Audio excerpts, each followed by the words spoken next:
Hello, my name is Dipan Karumsi. I'm the consulting sector leader for life sciences. Hi, I'm Anand Sekhar. I'm the technology leader for life sciences. Look forward to the discussion today. So, of the different stakeholders within an organization that are asking about GenAI, which I know almost every area is there one particular area that you think is asking more about it or that can see a benefit that's going to be greater than some of the other areas? Or is it too early to tell? It's a little bit of both. I think the early success we are seeing are with either the chief compliance officer, the CISO, the safety and quality, the examples we discussed.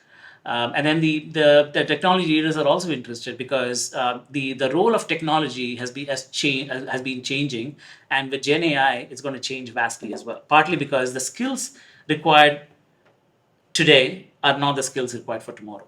So I think the IT organizations are very interested in how this is going to transform their model, what kind of risks are they taking. These technologies are going to be opening up the borders in terms of cloud and others. So what kind of risks are we taking? Yeah. So it's an aspect of how do I explain some of these models? How do I have fairness in the results coming in? Yeah.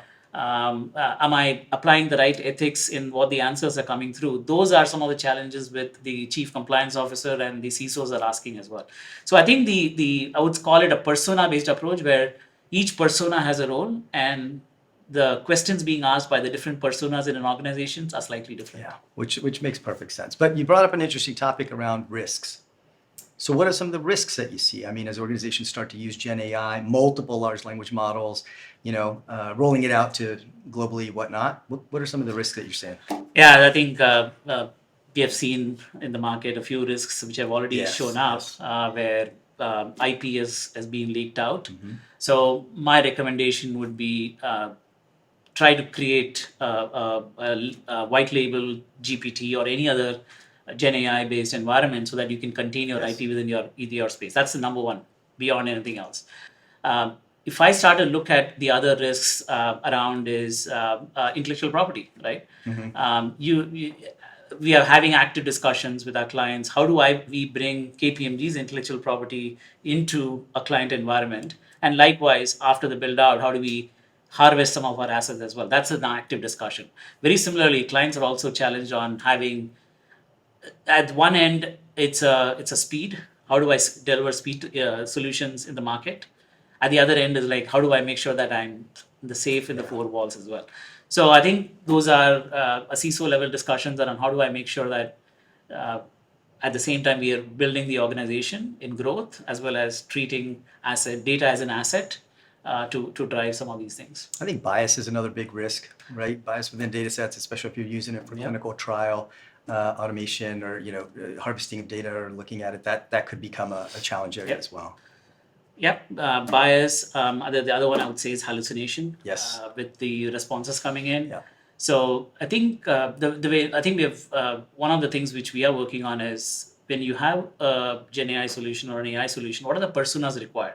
So the persona is not strictly in IT or technology for folks. You have different personas. One person who's authoring. There's one person who is doing the prompt engineering. There's another person who's actual developer doing it. There's another person who's actually validating the results. Yeah. Then there are users who are using the solution and providing feedback. Yeah. So every persona has a role, and I think Gen AI is a democratized AI in some means where it's spread across the organization. Yes. Everybody has an input, and it's a good thing as well as it introduces some of the risks involved here. Mm-hmm. Okay, so another question: what are some of the more promising advancements that are happening, life sciences wise?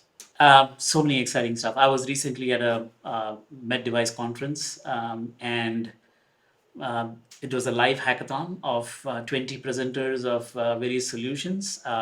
Some of the fascinating ones around robotic surgical equipments.